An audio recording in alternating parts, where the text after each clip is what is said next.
हरे कृष्णा सभी भक्तों को पंचांग प्रणाम। तो सबसे पहले श्रील प्रभुपाद जी का आज का कोटेशन करेंगे। श्रील प्रभुपाद की जय। जैसे ही शिशु का जन्म होता है, माँ के स्तनों में दूध उतर आता है। 1 मिनट पहले दूध नहीं था और बच्चे के जन्म लेते ही तुरंत आ जाता है। कौन उसकी व्यवस्था करता है? हम नहीं देख पाते कि कैसे परम भगवान सबकी आवश्यकताओं की पूर्ति करते हैं। तो हमारा एकमात्र कर्तव्य श्री कृष्ण के भक्त बनना है। श्री कृष्ण अन्य वस्तुओं की पूर्ति कर देंगे। श्रील प्रभुपाद की जय।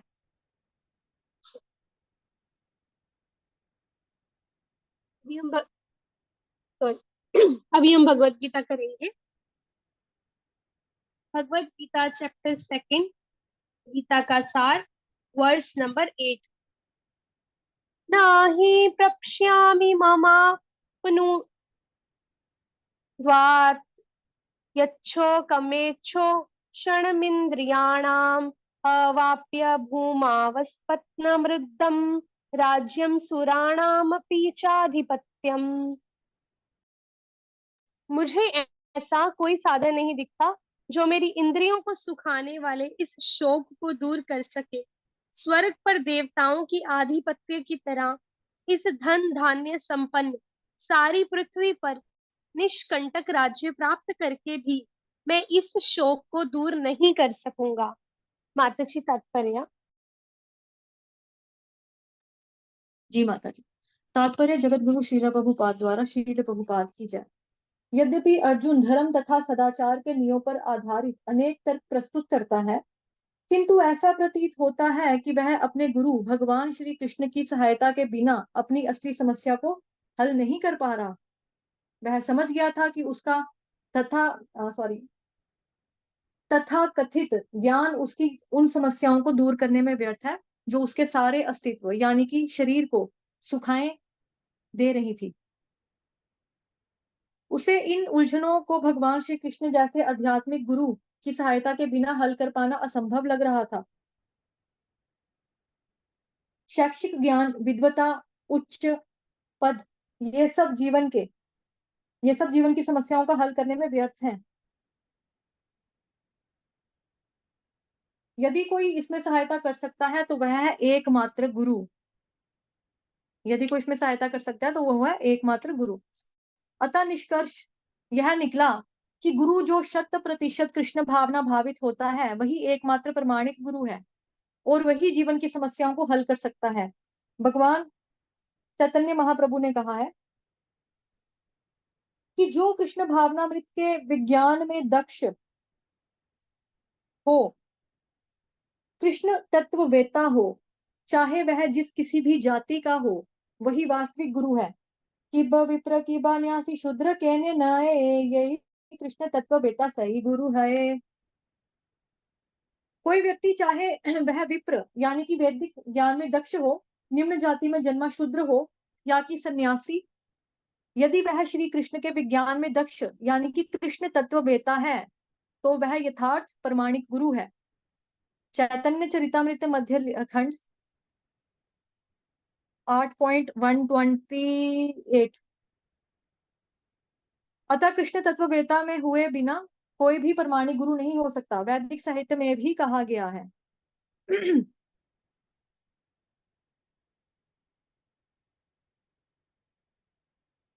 षट कर्मणि पुण्यो विप्रो मंत्र तत्र विशारदः अवैष्णवो गुरु न स्याद वैष्णवाश्वपचो गुरु।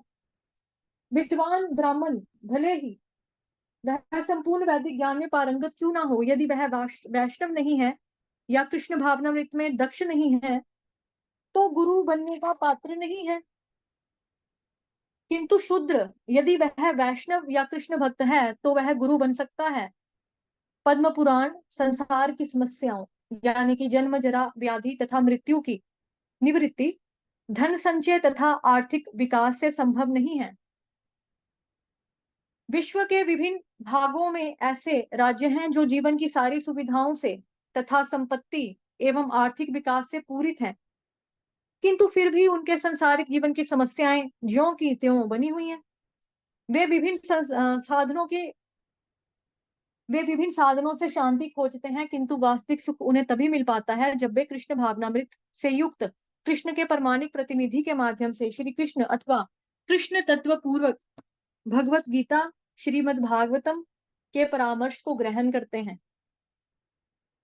यदि आर्थिक विकास तथा भौतिक सुख किसी के पारिवारिक, सामाजिक, राष्ट्रीय या अंतरराष्ट्रीय अव्यवस्था से उत्पन्न हुए शोकों को दूर कर पाते, तो अर्जुन यह ना कहता कि पृथ्वी का अप्रतिम राज्य या स्वर्ग लोक में देवताओं की सर्वोच्चता भी उसके शोकों को दूर नहीं कर सकती। इसीलिए उसने कृष्ण भावनामृत का ही आश्रय ग्रहण किया और यही शांति, यह तथा सरसता का उचित मार्ग है। आर्थिक विकास या विश्व आधिपत्य प्राकृतिक प्रलय द्वारा किसी भी क्षण समाप्त हो सकता है। यहाँ तक कि चंद्रलोक जैसे उच्च लोकों की यात्रा भी, जिसके लिए मनुष्य प्रयत्नशील है, एक झटके में समाप्त हो सकती है। श्रीमद् भगवत गीता इसकी पुष्टि करती है। तो श्लोक आप लोगों के सामने आ गया है, जो कि आपने बहुत बार सुना होगा, बहुत फेमस श्लोक है और मेरा फेवरेट श्लोकों में से एक है। ये है श्रीमद् भगवत गीता 9वें अध्याय का 21वां श्लोक। ते तं भुक्त्वा स्वर्गलोकं विशालं क्षीणे पुण्ये मृत्यलोकं विशन्ति एवं त्रयी धर्ममनुप्रपन्ना गतागतं कामकामा लभन्ते। तो मेन मुख्य लाइन यहाँ पे लिखी गई है, क्षीणे पुण्य मृत्यलोकम विशन्ति, यानी कि जब पुण्य कर्मों के फल समाप्त हो जाते हैं तो मनुष्य सुख के शिखर से जीवन के निम्नतम स्तर पर गिर जाता है। इस तरह से विश्व के अनेक राजनीतिज्ञों का पतन हुआ है, अतः अध पतन शोक का कारण बनता है। अतः यदि हम सदा के लिए शोक का निवारण चाहते हैं तो हमें श्री कृष्ण की शरण ग्रहण करनी होगी, जिस तरह अर्जुन ने की। अर्जुन ने श्री कृष्ण से प्रार्थना की कि वे उसकी समस्या का निश्चित समाधान करें, और यही कृष्ण भावनामृत की विधि है। हरे कृष्ण माता जी। हरे कृष्ण माता जी, थैंक यू सो मच। तो अभी हम इसके पहले हम कल का थोड़ा सा देखते हैं। 7th वाला जो वर्स हमने कल पढ़ा था, कार्पण्य दोषों वाला, उसमें हमने जाना था कि अर्जुन जो होते हैं भगवान श्री कृष्ण को सरेंडर करते हैं। वो कहते हैं कि मैं, जो मेरी कृपण दुर्बलता है उसके कारण मैं अपना कर्तव्य भी भूल गया हूँ और मेरा जो धैर्य है, पेशेंस है, वो भी मैं खो रहा हूँ, और इसीलिए जो मेरे लिए श्रेयस्कर हो, बेस्ट हो, वही मुझे बताइए। मैं आपका शिष्य हूँ और आपके शरणागत हूँ और कृपया मुझे उपदेश दें। तो आज का जो वर्ष अभी माता जी ने इसका तात्पर्य पढ़ा 8th वर्ष का, पहले हम इसका अनुवाद देखेंगे।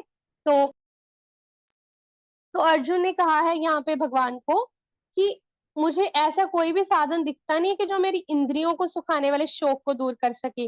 मतलब अर्जुन ये कह रहे हैं कि चलो अगर मैं युद्ध जीत भी गया या नहीं भी जीता, मतलब फिर भी रहूंगा तो मैं शोक में ही ना। मतलब मान लो अगर राज्य प्राप्त हो भी गया मुझे, तो भी मैं शोक को, ये जो शोक है, दुख है, उसको दूर नहीं कर सकूंगा। ठीक है, तो ये जो अर्जुन है उन्होंने बहुत ही अच्छी बात की है। ये हम सबके लिए है कि जो हम ये दुखों में फंसे हुए हैं, तो हम अपने दुखों को कैसे दूर करें, अपने शोक को, ठीक है, उसको कैसे दूर करें, उससे कैसे छुटकारा पाए। तो सबसे पहले ये देखेंगे कि अर्जुन जो है उन्होंने भगवान श्री कृष्ण को सरेंडर कर दिया। ठीक है, लेकिन अभी जो अर्जुन ने ये कहा, तो अभी थोड़ा सा वो है इस कंफ्यूजन में कि मैं कैसे करूंगा, मतलब शोक को तो दूर नहीं कर पाऊंगा। तो मान लो भगवान श्री कृष्ण उसको कह भी रहे हैं कि अर्जुन जब तुम युद्ध करो, जब तुम युद्ध जीत जाओगे, मैं तुम्हें कह रहा हूँ तुम राज्य सुख भोग करोगे। लेकिन अर्जुन कह रहे हैं कि अगर मान लो मैं युद्ध जीत भी गया है ना एक टाइम के लिए, और फिर मुझे राज्य का सुख भोग मिल भी गया, तो भी मैं, ऐसा तो नहीं कि परमानेंटली सुखी हो जाऊंगा, हमेशा हमेशा के लिए सुखी हो जाऊंगा, फिर भी तो मैं शोक में रहूंगा ना। तो मैं उसको कैसे दूर करूं। तो यही चीज जो है हमें मतलब जो इंसानों के अंदर ये चीज आती है ना कि हम जो ये दुख भोग रहे हैं, चाहे हम बहुत बड़े बिजनेसमैन बन जाएं, चाहे हम बहुत बड़ा मतलब क्या डिग्रीज प्राप्त कर ले, कुछ भी कर ले लाइफ में, लेकिन जो हमें परमानेंट जो ये दुख है उससे हमें कैसे छुटकारा मिलेगा? तो ये जो हमें जिज्ञासा होती है, क्यूरियोसिटी होती है, ये क्यूरियोसिटी हमें कहाँ लेके जाती है? ज्ञान की तरफ, शास्त्रों की तरफ, भगवान की तरफ, गुरु की तरफ। ठीक है, तो ये क्यूरियोसिटी, ये जिज्ञासा होनी बहुत जरूरी है। तो अर्जुन जो है उन्होंने ये तर्क जो है प्रस्तुत किए। तो वो भगवान श्री कृष्ण को क्या कहना चाह रहे हैं? वो कहना चाह रहे हैं कि मैं जो अपनी असली, मेरी जो रियल प्रॉब्लम है उसको तो मैं हल ही नहीं कर पा रहा, क्योंकि मेरे अंदर जो चल रहा है कि मैं दुखी रहूंगा, मैं दुखी हूँ, मेरा मन जो परेशान है, उसको तो मैं सोल्व ही नहीं कर पा रहा, है ना? तो उसको जो है वो मुझे बताइए, आप मुझे मतलब उसके बारे में बताइए। तो अभी आप देखोगे कि वो कहना चाह रहे हैं कि भगवान श्री कृष्ण और जो आध्यात्मिक गुरु हैं उनकी जो हेल्प है, उसके बिना मुझे ये सब सॉल्व करना इजी नहीं लग रहा, असंभव लग रहा है। तो हमें भी जब हमारे अंदर ये चीज आ जाएगी ना कि हम भगवान के बिना अपनी लाइफ की प्रॉब्लम्स को सॉल्व कर ही नहीं सकते, भगवान की मदद के बिना, भगवान की इंस्ट्रक्शंस के बिना, हरिनाम के बिना, शास्त्रों के बिना, गुरु की हेल्प के बिना, तो ही हम पूर्ण जो है शरणागति वो ले सकते हैं। क्योंकि जब हमारे अंदर ये चीजें आएंगी ही नहीं, दुख मतलब हमें रियलाइजेशन ही नहीं होगा, तब तक हम भगवान की शरण कैसे लेंगे? तब तक तो हम अपने स्वामी बने रहेंगे ना, कि मैं अपने आप ही सब कर लूंगा, अपने आप ही अपनी प्रॉब्लम सॉल्व कर लूंगा, कोई बात नहीं, जैसे होगा देखा जाएगा, मैं दुख आ रहे हैं तो आने दो, छोड़ो परे। अगर हम ऐसे ही बैठे रहेंगे तो फिर हमारे अंदर वो जो शरणागति वाला भाव है वो नहीं आएगा। इसीलिए भगवान पे, शास्त्रों पे, गुरु पे जो विश्वास होना बहुत जरूरी है और जिज्ञासा होनी बहुत जरूरी है। तो आगे हम देखेंगे कि अर्जुन जो है वो कह रहे हैं कि मेन जो प्रॉब्लम्स है, अभी हम देखेंगे मेन प्रॉब्लम्स कौन सी हैं। ये जो लाइफ में जॉब नहीं मिली, फिर बच्चों की शादी नहीं हुई, हमारी शादी नहीं हो रही, दुख आ रहे हैं, कष्ट आ रहे हैं, बीमारियां आ रही हैं, ये मेन प्रॉब्लम्स नहीं है। ये तो हो सकता है थोड़े टाइम बाद ठीक भी हो जाए, थोड़े टाइम बाद अभी आप परेशानी में हो, बाद में आपकी जॉब लग जाए, हो सकता है बाद में आपकी अच्छी पढ़ाई हो जाए, आपके बच्चे भी हो जाए, आपकी शादी भी हो जाए। तो ये वाली प्रॉब्लम्स नहीं है, ये प्रॉब्लम्स तो आती ही रहेंगी, कुछ ना कुछ तो खड़ी होती रहेंगी। लेकिन जो हमारी चार मेन प्रॉब्लम्स है वो कौन सी है, जैसे कि माता जी ने अभी हाईलाइट किया, पद्म पुराण के अकॉर्डिंग संसार की जो मेन चार समस्याएं हैं वो है जन्म, मृत्यु, जरा, व्याधि। जन्म, जरा, व्याधि तथा मृत्यु। ठीक है, जन्म लेना, फिर उसके बाद बीमारियां आती हैं, बुढ़ापा आता है, फिर मृत्यु हो जाती है। तो ये आप चार चीजें कैसे, मेन प्रॉब्लम क्या है इसके ऊपर थोड़ा डिस्कस करते हैं। कि ये वाली आप प्रॉब्लम्स देखोगे कि सिर्फ मनुष्यों को नहीं झेलनी पड़ती, ये सबको झेलनी पड़ती है। बर्ड्स हो गए, पक्षी हो गए, तो ठीक है, पेड़ पौधे जितनी भी योनियां भोग रहे हैं सब, उनको झेलनी पड़ती है। इवन के देवी देवताओं को भी भोगनी पड़ती है जन्म, मृत्यु, जरा, व्याधि। ठीक है, उनको भी बार बार मृत्यु के प्रोसेस से गुजरना पड़ता है। हाँ, उनको देवताओं का कुछ टाइम के लिए पोजीशन मिलता है, पद मिलता है, लेकिन ये नहीं है कि वो वहां पे हमेशा के लिए फिक्स हो जाते हैं। उनको भी ये प्रॉब्लम्स का जो सामना है वो करना पड़ता है। तो ये मेन प्रॉब्लम है। इंसानों की प्रॉब्लम ये क्या है? बिजनेस नहीं हो रहा, बच्चे पढ़ नहीं रहे, जॉब नहीं मिल रही, बीमारियां हैं। ये तो हर किसी को, ये तो हर किसी को नहीं है ना। बर्ड्स बर्ड्स तो चलो, बर्ड्स को जॉब की क्या जरूरत है, बिजनेस की क्या जरूरत है, वो तो ऐसे घूम रहे हैं। लेकिन जन्म, मृत्यु, जरा, व्याधि में तो वो भी फंसे हुए हैं ना, हम भी फंसे हुए हैं, देवी देवता भी फंसे हुए हैं। तो these are the main four problems in our life. तो हमें इसको हल करना है। लेकिन हम इसको कैसे हल कर सकते हैं?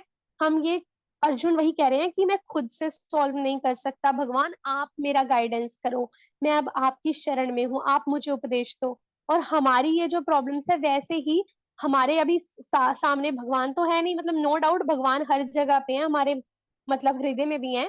लेकिन हम बात करने के लिए कोई चाहिए ना, तो वो कौन होते हैं? गुरु महाराज, गुरु तत्व, भक्त जन, भगवान के भक्त, भगवान के शास्त्र, भगवान की इंस्ट्रक्शंस। ठीक है, तो हमें क्या करना है? उनको सरेंडर करना है, गुरु को। तो जैसे कि यहाँ पे माता जी ने अभी अभी पढ़ा कि गुरु कौन होता है? गुरु वो होता है प्रमाणिक गुरु जिसकी शरण में हमें जाना है, जो कृष्ण के विज्ञान में दक्ष हो। ठीक है, जिसको मतलब कृष्ण के बारे में नॉलेज हो, जो प्रमाणिक गुरु संप्रदाय परंपरा से आता हो, जिस जो कृष्ण से, जिसने गुरु ने ज्ञान लिया है, उन्होंने आगे दिया, आगे दिया, आगे दिया, आगे दिया, वैसे वैसे वैसे पास ऑन कर रहा है। ठीक है, तो अभी हमने कल के आई थिंक वर्ष में पढ़ा था कि जो ब्राह्मण होते हैं कि ब्राह्मणों को ज्ञान होता है, नॉलेज होती है, ठीक है। लेकिन हमें ये चीज भी ध्यान रखनी है कि चाहे ही कोई ब्राह्मण कितना ही वैदिक ज्ञान में पारंगत क्यों ना हो, मतलब उसको सभी वेदों का ज्ञान हो, लेकिन उसको अगर कृष्ण के बारे में ही नॉलेज नहीं है, उसको ये ही नहीं पता कि कृष्ण कौन है, कृष्ण भगवान है कि नहीं, ठीक है। जैसे कि रावण जो था, रावण भी बहुत ज्यादा वेदों में बहुत मतलब क्या बोलते हैं उसको नॉलेज थी, ठीक है, अथर्व ये सब वेदों में, लेकिन रावण को भी तो कृष्ण का ज्ञान नहीं था ना, रावण को भी तो ये नहीं पता था ना कि कृष्ण भगवान है, साक्षात कृष्ण ही सब है, सब कुछ कृष्ण का है, उसकी शरणागति भी नहीं थी।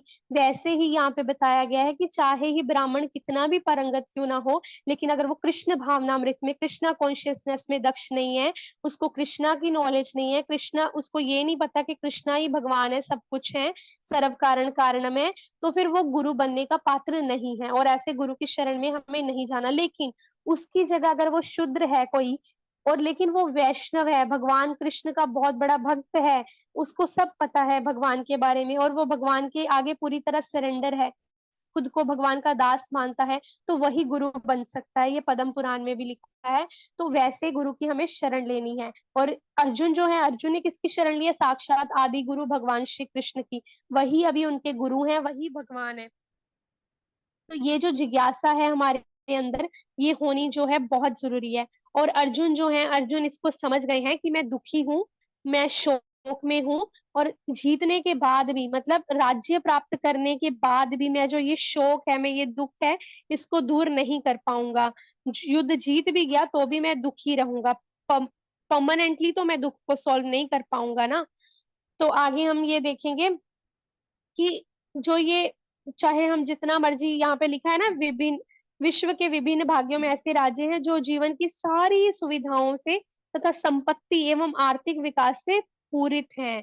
मतलब ऐसे बहुत सारे भाग हैं अलग में, पूरे पूरे मतलब पूरे वर्ल्ड में, जहाँ पे अलग अलग बहुत सारे लोग राज्य भोग भी रहे हैं, बड़े बड़े राजा भी होके गए हैं, ठीक है। उन्होंने, उनके पास सब सुख सुविधाएं थी। जैसे कि अर्जुन सोच रहे थे कि मतलब मेरे संबंधियों को युद्ध में मारने के बाद मेरे को तो सारा राज्य मिल जाएगा, उनके पास भी सब सुविधाएं हुई थी, संपत्ति हुई थी, आर्थिक विकास से पूरित थे। किंतु आप ये देखोगे कि संसार की जो जीवन की समस्याएं हैं वो तो ज्यों की त्यों बनी हुई है ना। मतलब ये जो जन्म मृत्यु जरा व्याधि है, शोक है, दुख है, चिंता है, संताप है, ये तो वैसा का वैसा ही बना हुआ है ना। और अगर हम इन सब चीजों में शांति खोजते रहे कि मैं राज्य प्राप्त कर लूंगा, बस मजा ही है फिर, तो फिर हम क्या सुखी हो पाएंगे? कभी नहीं हो पाएंगे। हो सकता है कि बाद में फिर से कोई प्रॉब्लम आ जाए। लेकिन जो अर्जुन है वो ये समझ गए हैं। और यहाँ पे लिखा है, माचे आप इसको थोड़ा सा हाईलाइट करेंगे लास्ट में, कि अर्जुन ये ना कहता कि पृथ्वी का अप्रतिम राज्य या स्वर्ग लोक में देवताओं की सर्वोच्चता भी उसके शोकों को दूर नहीं कर सकती।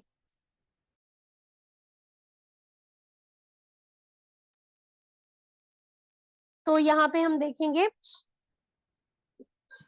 कि अर्जुन जो है उनको, जो कि जैसा कि आपने देखा कि रियलाइजेशन हो गया है, रियल रियलाइजेशन, तो उनको ये पता है ना कि जो पृथ्वी पर चाहे कितना बड़ा ही राज्य भोग ले, यस यस माता जी, ये लास्ट लाइन, तो पृथ्वी पर कितना ही बड़ा राज्य भोग ले, तो भी तो भी ये जो स्वर्ग लोक में जो बड़े बड़े देवता बैठे हैं, उनकी भी सर्वोच्चता भी उसके शोकों को दूर नहीं कर सकती। मतलब अगर मैं स्वर्ग लोक में भी चले गए, तो हमें ये सोचना है कि स्वर्ग लोक में भी हम चले गए तो भी क्या हम सुखी हो जाएंगे? नहीं, हम सुखी नहीं हो सकते, क्योंकि जो देवी देवता है उनको भी थोड़ा टाइम का भोग करके यहाँ आना पड़ता है। जैसे कि माता जी ने बहुत सुंदर श्लोक पढ़ा 9.21, क्षीणे पुण्य मृत्यु लोकम विशंति। मतलब चाहे ही हम अभी कितने अच्छे कर्म कर ले, सॉरी कर्म नहीं, कितने भी ज्यादा पुण्य कर ले, मतलब गरीबों की गरीबी दूर कर दे, उनको खाना खिला दे दो दो टाइम का, ठीक है, हॉस्पिटल खोल दे, बड़े बड़े अनाथ आश्रम खोल दे, लेकिन अगर हम सोच लें कि भगवान श्री कृष्ण का हम जप नहीं करेंगे, भगवान श्री कृष्ण की शरणागति नहीं लेंगे, गुरु की शरणागति नहीं लेंगे, और सिर्फ अच्छे अच्छे कार्य करेंगे यहाँ से और फिर स्वर्ग में जाके ऐश करेंगे, तो फिर क्या हम खुश तो तब हम सुखी हो सकते हैं? नहीं हो सकते, क्योंकि क्षीणे पुण्य मृत्य लोकम विशंति, कि चाहे हम वहां पे जाके, हमारे जब पुण्य खत्म हो जाएंगे ना, जब हमें जितना भी हमने यहाँ पे अच्छा किया दूसरों के लिए, जब हमारे पुण्य ऊपर जाके खत्म हो जाएंगे, तो उसके बाद फिर से हमें यहाँ पे पृथ्वी पे गिर जाएंगे, फिर से हमें ये पेड़ पौधे पक्षी और मनुष्य बनना पड़ेगा, जन्म मृत्यु जरा व्याधि के चक्रों से गुजरना पड़ेगा। तो फिर क्या हुआ? दुख तो वैसा का वैसा ही बना रहा ना, दुख तो खत्म नहीं हुआ ना, दुख तो फिर भी हमें झेलना पड़ेगा ना। तो इसीलिए इसीलिए अगर हम हमेशा हमेशा के लिए ये दुखों से पाना चाहते हैं, दुखों से दूर होना चाहते हैं, तो इसके लिए क्या है, एकमात्र जो चीज है वो ये है कि हमें भगवान श्री कृष्ण की शरण ग्रहण करनी होगी। ठीक है। और यदि शोक के लिए परमानेंटली हम निवारण चाहते हैं, सॉल्यूशन चाहते हैं, तो हमें भगवान कृष्ण की शरण ग्रहण करनी होगी, जैसे कि अर्जुन ने की। ठीक है। तो अर्जुन जो है वो भगवान श्री कृष्ण क्या है, उनसे प्रार्थना करते हैं कि मुझे परमानेंट सॉल्यूशन दो भगवान जी, अभी मैं आपकी शरण में हूँ, मेरी समस्या का समाधान कर दो। और कृष्णा कॉन्शियसनेस का यही प्रोसेस है। जब हमें भी रियलाइजेशन होगा कि हम बहुत दुखी हैं, तो हमें परमानेंटली ठीक होना है, हमें भगवान चाहिए, तो हम भगवान की शरणागति ले पाएंगे। तो आज की जो हमने वर्ड्स पढ़ा, उससे हमें क्या शिक्षा मिलती है? पहली शिक्षा ये मिलती है कि हमें अंदर से जिज्ञासा होनी बहुत जरूरी है, कि हम चाहे ही सुखी हो रहे हैं, लेकिन हम असली जो दुख है उससे छुटकारा नहीं पा सकते। तो दूसरी शिक्षा क्या है, कि हमें अर्जुन से सीखना चाहिए, कि अर्जुन ने जैसे भगवान श्री कृष्ण की शरण ली, वो फुल्ली भगवान पे डिपेंडेंट है, वैसे ही हमें भगवान की शरण लेनी है। भगवान के जो गुरु महाराज हैं उनकी शरण लेनी है, भगवान के जो सबसे बड़े भक्त हैं, और भगवान के भक्तों के साथ एसोसिएशन करना है, और शास्त्र पढ़ने हैं, शास्त्रों की शरण लेनी है। तो उससे क्या है, हम ये जो चार जो सबसे मेन प्रॉब्लम है, जन्म मृत्यु जरा व्याधि, इससे छुटकारा पा सकते हैं। तो हरे कृष्णा सभी भक्तों को। माता जी आप कुछ ऐड करेंगे? हाँ माता जी, सबसे पहले तो मैं आपको एक जगह करेक्ट करूंगी। पहले ये जो आपने श्लोक पढ़ा है यहाँ पे, क्षीणे पुण्य, इसको क्या पढ़ा आपने? ये इसको क्या पढ़ा? माता जी, क्षीणे पुण्य मृत्य मृत्य लोकम विशंति। मृत मतलब मृत का जो होता है ना, म के पाव में र होता है, मृ, उसको बोलेंगे री, मृत। मृत, ये जो है ये रफार वाला र है, इसका उच्चारण क्या होगा? मर्त्य। मत्स्य। जी। ठीक है, मृत, मृत लोक नहीं है। मृत लोक तो हो गया लोक ही मरा, लोक ही मर गया। जी माता जी, मैं ध्यान रखूंगी, सॉरी, मर्त्य लोकम। थैंक यू माता। कोई बात नहीं। तो यही था मेन, इसमें माता जी ने सारा बता दिया आपको। थोड़ा सा और बता देती हूँ मैं आपको, जैसा कि ऊपर लिखा है ना, कृष्ण को तत्व पूर्वक जानना। ठीक है, कृष्ण को तत्व पूर्वक जानना। तो जब भी कृष्ण तत्व की बात आती है ना, तो उसमें देखो जो भगवत गीता में हमें बताया है, वो बताया है भगवत गीता में स्वरूप और ऐश्वर्य के बारे में भगवान जी के। यानी कि अगर हम बात करें कि कृष्ण को तत्व से जानना है, तो तत्व से जानने का मतलब क्या होता है? उसमें कुछ चीजें आती हैं। स्वरूप आता है भगवान जी का, जन्म कर्म आता है कि जन्म कर्म च मे दिव्यम। ठीक है, वो हम आगे 4th चैप्टर में जाकर पढ़ेंगे। एक मिनट, हो गया, पढ़ के। फिर है जी आह्लादनी शक्ति के बारे में, ऐश्वर्य। और जो कृष्ण को तत्व के रूप में जानता है ना, वो उसकी श्रद्धा जो होती है वो बहुत अटूट होती है, कभी टूटती नहीं है, हिलती नहीं है। वो कोई तर्क वितर्क नहीं करता। जहाँ प्रमाणिक गुरुओं से सुना है, अपने आचार्यों से सुना है, और शास्त्रों में हमने पढ़ा है, कृष्ण भगवान जी की बॉडी का कलर, कंप्लेक्शन क्या है? श्याम सुंदर वर्ण के हैं। ठीक है, कहीं कहीं पे नीला दिखता है। उनके पाँव कैसे हैं? लोटस की तरह उनकी बॉडी है। तो हम इस पर तर्क वितर्क नहीं कर सकते कि क्या मतलब है यार, भगवान जी ने नीला रंग क्यों चुना, भगवान जी ने काला रंग क्यों चुना। उनकी मर्जी है, वो चाहे तो ग्रीन भी चूज कर सकते हैं, येलो भी चूज कर सकते हैं, वो उनकी मर्जी है, वो इंडिपेंडेंट है ना। श्रीमद् भागवतम महापुराण का पहला श्लोक, जन्माद्यस्य यतोऽन्वयादितरतश्चार्थेष्वभिज्ञस्वराट् तेने ब्रह्महृदाय आदिकवये मुह्यन्ति यत्सूरयः। तो यहाँ पे बताया जा रहा है स्वराट। स्वराट का मतलब हुआ इंडिपेंडेंट। वो किसी के ऊपर भी निर्भर नहीं करते किसी भी रूप में, वो पूर्ण रूप से स्वतंत्र हैं। साथ में उनको कुछ भी करने की आजादी है। हम लोगों के ऊपर पाबंदियां होती हैं, हम लोगों के ऊपर कुछ लिमिट्स हैं। भगवान लिमिटलेस हैं, असीम है, उनकी कोई सीमा नहीं है। तो ऐसे ही हम हमारी जो है भगवान जी के ऊपर दृढ़ता होना चाहिए, विश्वास होना चाहिए, आस्था होनी चाहिए। साथ ही मैं आपको बता रही थी, कृष्ण को तत्व से जानने का मतलब होता है स्वरूप के बारे में जानना, जन्म कर्म के बारे में जानना, आह्लादनी शक्ति के बारे में जानना, ऐश्वर्य के बारे में जानना। यानी कि जितना हम भगवान जी को जाने, जानने से क्या होगा, जानत तुम ही के हो जाए।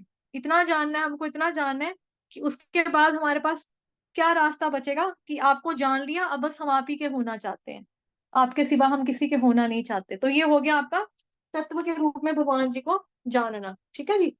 फिर है, यहाँ पे माता जी ने सारा बता दिया है, बट एक आधा बंदा बाद में आया है, प्लीज आप लोगों से रिक्वेस्ट है कि समय पे आ जाया करें। कि यानी कि ऐसे लोग जो सोच रहे हैं ना कि बिना गुरु के मैं खुश हो जाऊंगा, मेरे पास निष्कंटक साम्राज्य है, तो ये जो आपकी शोक की अवस्था, ये कभी भी दूर होने वाली नहीं है। कि आज की डेट में अगर हम सोचें कि I am the richest person, मैं सबसे अमीर इंसान हूँ, तो मेरे पास सब कुछ है, मेरे बच्चे भी अच्छे हैं, मैं बहुत पैसे वाला हूँ, मेरे को कोई दुख नहीं है, बीमारी भी नहीं है, मैं ठीक हूँ, तो ये मतलब कि ये कभी भी आपको ये परमानेंट ये चीज नहीं रहने वाली है कि आज अगर आप दुखी नहीं हैं, सुखी हैं, तो हमेशा ही सुखी रहेंगे, है ना। आज अगर आपके पास साम्राज्य है, पैसा, नाम, शोहरत, दौलत सब कुछ है, तो कल नहीं होगी, ये जरूरी चीज नहीं होती है। ये शौक आपको देता ही देता आगे चलकर। तो ये जो शौक की अवस्था होती है, वो तब दूर होती है जब हमारे जीवन में गुरु आते हैं, हमें उपदेश देने वाले आते हैं। तो निष्कंटक राज्य भी किसी के पास अगर हो, इवन देवी देवताओं के लेवल तक का धन धान्य भी हो, लेकिन अगर आपके पास गुरु नहीं है, दैट मीन्स कि आपके पास कृपा नहीं है, तो आप बहुत ही दुर्भाग्यशाली हैं, बहुत ही बदनसीब हैं अगर आपके पास गुरु नहीं। ठीक है। तो सौभाग्यशाली व्यक्ति कौन होता है, जो गुरु से दीक्षा लेता है। तो गुरु से वहां पर मतलब कि आकर देवी देवता भी आते हैं साक्षी के तौर पे, जब गुरु दीक्षा होती है ना, तो देवी देवता भी आते हैं। जैसे हम लोग शादी करते हैं, शादी के दौरान देवी देवताओं को बुलाया जाता है, अग्नि देवता प्रकट होते हैं। उसके अलावा आपने देखा होगा वो चौकियां होती हैं ना, चौकी के ऊपर कुछ बनाए जाते हैं चावल से, दाल से, सिंदूर से। तो वो कहते हैं ये फलाने देवता हैं, ये वाले देवता हैं, ये देवता है, ये सभी सभी देवताओं को बुलाया जाता है। क्यों? कि साक्षी के रूप में, सबूत के रूप में, गवाह के रूप में, प्रूफ के रूप में हमारे पास हो कि हाँ, हमने इस व्यक्ति के साथ 7 फेरे लिए हैं। तो ये हरि नाम की जो दीक्षा है, जो हमारी शादी हो रही है वास्तविक मतलब कि आध्यात्मिक रूप से, तो उसमें भी क्या होता है, जब हरि नाम की दीक्षा होती है ना, तो वहां पर सभी देवी देवता आते हैं, साक्षी के तौर पे आते हैं। और फिर जो देवी देवता आते हैं ना, वो खुशी के आंसू से रोते हैं, मतलब वो जब किसी की दीक्षा हो रही होती है कि प्रमाणिक गुरु से ये दीक्षा ले रहा है, कितना ज्यादा सौभाग्यशाली व्यक्ति है ये, किसको प्रमाणिक गुरु मिल गया। हम लोग तो स्वर्ग में हैं, अप्सराओं के साथ घूम फिर रहे हैं, मजे कर रहे हैं, लेकिन देखो ना, हम लोग संसार में फंसे रहेंगे। संसार से निकालने वाला कौन है? वो गुरु महाराज ही होते हैं। तो ये व्यक्ति कितना सौभाग्यशाली है, इसकी हरिनाम दीक्षा हो रही है, इसकी ब्राह्मण दीक्षा हो रही है, प्रमाणिक गुरु से हो रही है। तो इसलिए धन धान्य देवताओं के आधिपत्य के बराबर भी भला आपके पास हो, निष्कंटक राज्य भी अगर आपके पास हो, फिर भी कोई चुनौती देने वाला नहीं है, कोई कंपिटिटर नहीं है, निष्कंटक मतलब कोई भी नहीं। ठीक है। वो स्थिति में मुझे तब भी ऐसा हो जाए ना, तब भी मेरा जो दुख है, दर्द है, जो शोक है, वो दूर नहीं कर सकता। शोक को दूर करने के लिए हमको प्रमाणिक गुरु की शरण में जाना है। और मेरे गुरु, मेरे कृष्ण भगवान मेरे सामने खड़े हैं। ये कौन कह रहा है? ये अर्जुन बता रहा है।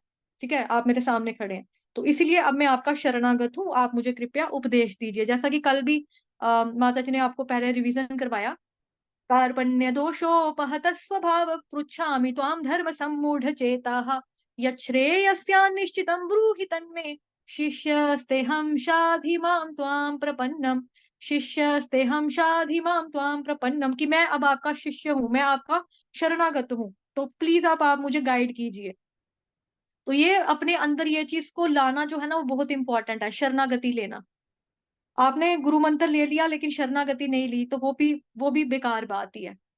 शरणागति तो आपके अंदर कूट कूट के भरी होनी चाहिए कि गुरु ने बोल दिया तो दैट मीन्स आपको फॉलो करना ही करना है, ऐसा होना चाहिए। तो भगवान से अर्जुन क्या कह रहे हैं कि कृपया मुझे उपदेश दो, आपके शब्दों के द्वारा जो मेरे अंदर मधु नाम का राक्षस आकर बैठ गया, जैसे हमने पढ़ा पिछले श्लोकों में, उसने कृष्ण भगवान जी को अर्जुन कह, सॉरी, मधुसूदन कहकर संबोधित किया ना अर्जुन ने। तो वही बता रहे हैं कि मधु नाम का जो राक्षस है ना, अज्ञानता के रूप में मेरे अंदर बैठा हुआ है, उसको मैं नष्ट करना चाहता हूँ, इसलिए मैं आपका शरणागत हूँ, मैंने सरेंडर कर दिया अपने आप को, आपके हवाले कर दिया पूरे पूरे तरीके से। जो जो भी ऐसी स्थिति आती है, तो इस स्थिति का हमको लाभ उठाना चाहिए। तो हमें भी क्या करना चाहिए सेम तरीके से, कि कोई भी कंफ्यूजन अगर हो, कंफ्यूजन देखो, कंफ्यूजन भी होती है हमारी जिंदगी में, स्ट्रेस भी होता है सबको, टेंशन भी होती है सबको, लेकिन उसका मतलब ये नहीं है कि हमको डिप्रेशन की बीमारी लगा ले हम। आल्दो डिप्रेशन जो बहुत बड़ा कोई बीमारी नहीं है, मन से ही उत्पन्न होती है, हमारे मन से ही होती है। अगर हम मन को भगवान जी की सेवा में लगा देंगे, मन को कंट्रोल में कर लेंगे, तो ऑटोमेटिकली ये चीज क्लियर भी हो जाएगी। तो डिप्रेशन नहीं करना है हमको अपने आप को, डिप्रेशन की गोलियां, नींद की गोलियां इत्यादि नहीं खानी है। कोई भी प्रॉब्लम हो तो हमें प्रमाणिक गुरु के पास जाना चाहिए, उनसे जाकर बोलना चाहिए, हाथ जोड़ के प्रार्थना करनी चाहिए, सर झुका के बोलना चाहिए कि आप प्लीज मुझे गाइड कीजिए, आप जैसा बोलोगे मैं वैसा ही करूंगी। तो ये पर्पस है कष्टों का, कि संसार में जो हमारे कष्ट आते हैं, कष्ट क्यों आते हैं, कंफ्यूजन क्यों होती है, ज्ञानता क्यों होती है, बिकॉज ताकि हम गुरु महाराज की शरण में जाएं, इसीलिए होता है ये ऐसा। नहीं तो अदरवाइज हम भटकते रहेंगे, भटकते रहेंगे। ताकि हम प्रमाणिक गुरु के पास जाएं, उनसे उपदेश लें, अगर हम ऐसा करेंगे तो हम अपनी लाइफ को मीनिंगफुल बना सकते हैं। अदरवाइज जिंदगी जो है वो, पता ही है आपको, जन्म जरा मृत्यु व्याधि, जैसा कि माता जी ने 2 बार आपको आज बता दिया, जन्म जरा मृत्यु व्याधि, ये तो कभी फिर साइकिल 84 लाख योनियों का जो साइकिल है ना, कभी खत्म नहीं होता। और साथ ही यहाँ पे जो श्लोक लिखा है, क्षीणे पुण्य मृत्यु लोकम विशन्ति, तो उसमें क्या होता है कि अगर किसी व्यक्ति को ये लगता है कि हम अच्छे काम करेंगे स्वर्ग में जाएंगे, स्वर्ग भोग कर भी फिर आपको वापिस ही धरती पर आना पड़ेगा। यहाँ पे लिखा है क्षीण, क्षीण का मतलब होता है जब आपके पुण्य समाप्त हो जाएंगे तो वापिस आपको धरती पर पटक दिया जाएगा, यानी कि मृत्यु लोक में पटक दिया जाएगा, कि जाकर इसी लोक में जाकर मरो वापस। मतलब जन्म जरा मृत्यु व्याधि, बार बार जन्म, बार बार मृत्यु, बार बार बुढ़ापा, बार बार बीमारियां, यही लेते रहो, 84 लाख योनियां। तो इसको हम ऐसे भी समझ सकते हैं, जैसे वो होता है ना, सर्कस में हम जाते हैं, मेले में जाते हैं देखने के लिए, झूला होता है वहां पे गोल गोल वाला, सर्कल वाला झूला, तो उसमें बैठते हैं, नीचे से ऊपर, ऊपर से नीचे, ऊपर से नीचे, नीचे से ऊपर, ऊपर से नीचे, गोल गोल गोल गोल गोल गोल गोल गोल, ऐसी 84 लाख यूनियों का सर्कल जो है वो गोल गोल गोल गोल घूमता रहेगा। हम बाहर नहीं आ सकेंगे। बाहर निकलना है तो कौन हमको बताएगा, इसका निवारण कौन बताएगा हमें? कृष्ण भगवान करेंगे।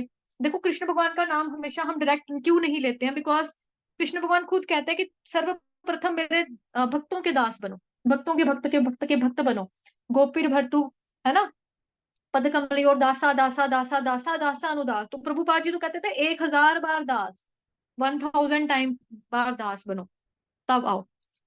तो जब हम एक प्रमाणिक गुरु की शरण में जाएंगे तो वो हमको सरेंडर करना सिखाएंगे। पहले हमारा समर्पण जो है प्रमाणिक गुरु की तरफ होना चाहिए, अपने, है ना, गुरु की तरफ होना चाहिए, फिर वो हमें, उनकी कृपा से हम कृष्ण भगवान जी के प्रति पूर्ण रूप से समर्पण कर पाएंगे।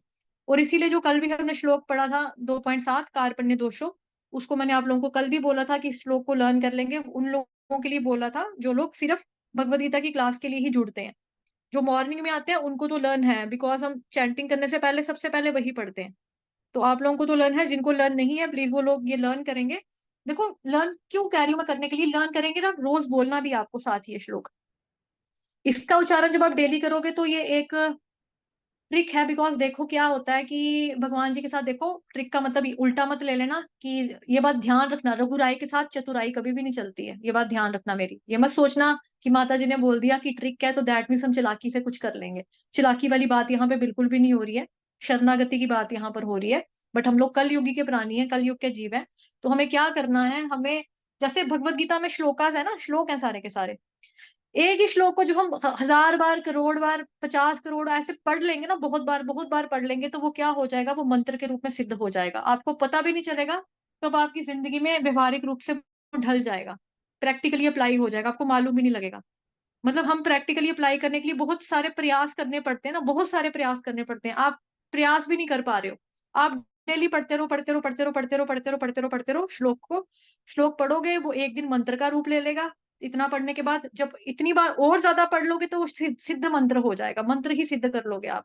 तो दैट मीन्स कि आपके अंदर शरणागति वाला भाव नहीं भी आ रहा है ना, तो भी ऑटोमेटिकली आप भगवान जी के शरणागत हो जाओगे, बिकॉज आपने इतनी बारी उसका उच्चारण कर लिया, पठन कर लिया। भगवान भी सोचेंगे यार रोज बोल रहा है कि मैं आपके सुपुर्द हो गया, मैंने आपकी शरण ले लिया, ले लिया, ले लिया, ये शरणागत होना चाहता है, शरणागत हो रहा है, हो रहा है, हो रहा है, तो मैं इसके दिल में दिव्य ज्ञान प्रकाशित करूं गुरु महाराज की कृपा से, तो आपको एक परमाणिक गुरु से मिलवा देंगे भगवान कृष्ण, वो आप पर कृपा करेंगे। माता जी वो भी है ना उसमें, दिव्य ज्ञान हृदय प्रकाशी, तो हरे कृष्णा, विनीता माता जी गाना वो लाइन, हरे कृष्णा विनीता माता जी सुन पा रहे हैं? हरे कृष्ण माता जी, यस। लाइन गाओ वाली। चक्षुदान दिलो ये, जन्मे जन्मे प्रभु से, दिव्य ज्ञान हृदय प्रकाशित, प्रेम भक्ति यहाँ हैते, अविद्या विनाश जैते, वेदे गाय हर चरित। माता जी श्री इसको गुरु एक लाइन में एक्सप्लेन कर जी दो, माता इसको अभी पैरा पैरा पढ़ा जी गाया माता आपने। जी माता जी। चक्षुदान दिलो यही जन्मे जन्मे प्रभु से ही, दिव्य ज्ञान हृदय प्रकाशित। मतलब जो ये जो है गुरु महाराज जी की जो गुरु आरती है, उसमें हम भगवान मतलब जो भगवान श्री कृष्ण के गुरु हैं, भगवान के जो बहुत बड़े वैष्णव हैं, भगवान के जो भक्त हैं, उनको हम बोल रहे हैं चक्षुदान दिलो यही जन्मे जन्मे प्रभु से ही। मतलब कि जन्म जन्म जो है मुझे मतलब जो गुरु होते हैं वो क्या होते हैं, गुरु के आने से जब हम गुरु की शरणागति ले लेते हैं तो वो क्या होते हैं, दिव्य ज्ञान हृदय प्रकाशित। मतलब हमारे जो हृदय है उसमें क्या होते हैं, दिव्य ज्ञान प्रदान कर देते हैं। मतलब मेरी जो बंद आंखें हैं उसको खोल देते हैं, और जो मेरा आंखें मतलब अज्ञानता के कारण जो हमारी आंखें हैं उसको खोल देते हैं, बंद हुई पड़ी हैं। और जो हमारे हृदय है उसमें दिव्य का ज्ञान भर देते हैं, कृष्ण का ज्ञान भर देते हैं। और जन्म जन्मांतरों से वो मेरे प्रभु हैं, और वो क्या करते हैं, हमें प्रेमा भक्ति प्रदान करते हैं, अविद्या का नाश करते हैं, वेदे गाया हर चरित, और वैदिक शास्त्र उनके चरित्र का गान करते हैं। हरे कृष्ण माता। हरि बोल माता जी, thank you so much explain करने के लिए ये चीज। तो चैतन्य चरितमृत का मध्य लीला खंड है ना, जो उसका जो 19.155 ना 151 191वां श्लोक जो है उसमें भी है ना, ब्रह्मांड भ्रमिते कौन भाग्यवान जीव, गुरु कृष्ण प्रसादे पाए भक्ति लता बीज। है ना कि ब्रह्मांड भ्रमिते कौन भाग्यवान जीव, कौन है ब्रह्मांड में भाग्यवान जीव, जिसको गुरु कृष्ण प्रसाद पाए भक्ति लता बीज। इस चीज को भी थोड़ा सा देखेंगे मतलब इन चीजों को माइंड में रखेंगे, बिकॉज देखो ये जो चैप्टर है ये शरणागति वाला, मतलब यहाँ पे अर्जुन ने शरणागति ली तो भगवान जी उपदेश दे रहे हैं, तो गुरु का होना कितना ज्यादा जरूरी है ये हमें बताता है। प्लस बहुत बार मैंने बोल दिया, आपको बता दिया कि गुरु की बात का कभी बुरा नहीं मानना है हमें, गुरु के प्रति हमारी पूर्ण रूप से श्रद्धा होनी चाहिए, सरेंडर समर्पण होना चाहिए, भगवान के प्रति भी गुरु के प्रति भी। गुरु की कृपा से ही हमें कृष्ण मिलते हैं, है ना। क्योंकि कृष्ण प्रेम कहाँ पे है, किसके पास है, गुरु महाराज के पास है। अगर हम उनको एटीट्यूड दिखाएंगे, ईगो दिखाएंगे, तो वो हमको, उनके पास तो देने के लिए बहुत कुछ है, वो तो बहुत कृपालु बहुत दयालु है, बट हम वो ज्ञान वो प्राप्त नहीं ना कर पाएंगे। जैसे एक टीचर है स्कूल में बच्चों को पढ़ा रहा है, तो किसी बच्चे को उसने बोल दिया तो उसको बुरा लग गया, है ना, तो फिर वो उतना ध्यान नहीं देगा उस बच्चे के ऊपर, मतलब पढ़ाएगा उसको, भेदभाव नहीं करेगा, क्लास में सबके समान उसको पढ़ाएगा, एजुकेशन देगा। बट अगर वो होमवर्क नहीं भी करके लाएगा, उसको कहेगा चलो ओके ठीक है बैठ जाओ कल करके ले आना, इट्स ओके कोई बात नहीं, ठीक है। वो अन्य एक्टिविटीज में पार्टिसिपेट नहीं करेगा तो भी उसको नहीं कहेंगे चलो ठीक है, इसको बुरा लग जाता है, इसके घर वाले लड़ने के लिए आ जाते हैं। तो क्या होता है कि टीचर के पास तो बहुत सारा ज्ञान है, बट वो ज्ञान जो है वो बच्चा वो अडॉप्ट नहीं कर पाएगा, बिकॉज उसने गुरु की अवज्ञा किया, फिर गुरु को डिसरिस्पेक्ट किया। तो सिमिलरली हमें कभी भी ऐसा नहीं करना है। तो कई बार होता है कि आध्यात्मिक मतलब गुरु भी कई कई बार ऐसा होता है कि उनको भी गलती लग जाती कभी कभार, हमें वो डांट देते हैं, है ना, लेकिन हमने तब भी ऐसे केस में भी उनकी डांट का कभी हमने बुरा नहीं बनाना है। क्योंकि जो वैष्णव की डांट होती है, शुद्ध भक्त की डांट होती है, गुरु महाराज की डांट होती है, वो बहुत ही कृपा से हमको मिलती है। तो अपने आप को लकी समझना चाहिए कि हमें इतनी बारीकी से देखा परखा जा रहा है कि हमारे अंदर से त्रुटियां कमियों को हमारे गुरु महाराज निकाल रहे हैं। अगर तब हम मुंह बना लेंगे, मतलब मुंह अगर हमने जुबान से नहीं भी बोला, मुंह के ऊपर हमारा जो शिकन है वो माथे के ऊपर नजर आ जाएगा उनको, ठीक है। और गुरु महाराज की तो आंखों के आगे वैसे भी एक्सरे लगा होता है पूरा, वो मतलब हमको देख लेते हैं अंदर क्या चल रहा है, दिमाग में क्या है, मन में क्या है, सब कुछ पता लग जाता है उनको। तो फिर हमें हमें ना वो गलतियां निकालना, करेक्ट करना बंद कर देंगे, तो ये हमारी बदकिस्मती का कारण बन जाएगा कि मतलब कि हम गुरु की शरण में भी गए, प्रमाणिक गुरु की शरण ले भी ली, गुरु मंत्र भी जप रहे हैं, जो हरि नाम मिला वो जप रहे हैं, कृष्ण की सेवा भी कर रहे हैं, लेकिन कृपा नहीं मिल पा रही है उनकी ना, क्योंकि अब उन्होंने हमारी कमियों को निकालना छोड़ दिया, हमें बोलना छोड़ दिया, हमें समझाना छोड़ दिया। तो ये हमारे लिए बदकिस्मती का एक बहुत बड़ा, हमारे पतन का बेसिकली कारण बन जाएगा। फिर उसके बाद क्या होगा, फिर हमको दोबारा से आना पड़ेगा इसी लोक में। तो इसीलिए हमें कभी भी अपने गुरु की शिक्षा, गुरु की बात का या दीक्षा गुरु की बात का बुरा नहीं मानना है। मेन तौर पे यहाँ पे देखो दीक्षा गुरु के बारे में बताया जा रहा है, प्रमाणिक गुरु के बारे में, बट हम डायरेक्ट दीक्षा गुरु के पास भी नहीं जाते हैं ना, पहले तो हमें ट्रेनिंग दी जाती है, दीक्षा लेने के लिए हमें तैयार किया जाता है, तो वो कौन करता है, वो शिक्षा गुरु करते हैं। तो ऑब्वियसली पहले आपका जो समर्पण है वो आपके शिक्षा गुरु के प्रति भी होना चाहिए, बिकॉज उन दोनों की शिक्षाएं जो है, उपदेश जो है, वो कृष्ण के बारे में ही होता है, एज इट इज ज्ञान को वो देते हैं। जो शिक्षा गुरु होता है वो कोई भी चीज ऐसी, कोई भी ज्ञान आपको ऐसा नहीं देता है जो कृष्ण भक्ति के खिलाफ होता है, या फिर वो गुरु महाराज के अगेंस्ट जाकर कोई भी ज्ञान आपको नहीं देते हैं, सेम ज्ञान देते हैं, है ना। तो शिक्षा गुरु जितने इंपॉर्टेंट है, दीक्षा गुरु जितने इंपॉर्टेंट है, उतने ही शिक्षा गुरु भी इंपॉर्टेंट होते हैं। तो कभी भी शिक्षा गुरु दीक्षा गुरु की हमें बात का बुरा नहीं मानना है।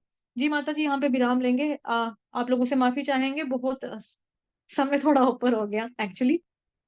हरे कृष्ण। किसी का कोई प्रश्न तो नहीं है यहाँ से रिलेटेड? जितना माता जी ने पढ़ाया उतना समझ में आ रहा है? और माता जी कह रहे थे क्विज डालना है उनको, फर्स्ट चैप्टर का क्विज डालना शुरू करें, तो वहां पे क्विज डलेगा। अब आपका क्या बोलते हैं जी, अपना चैनल पे, जो लोग चैनल पे नहीं जुड़े हैं, लिंक यहाँ पे दिया जा रहा है आपको, चैनल पे जुड़ेंगे।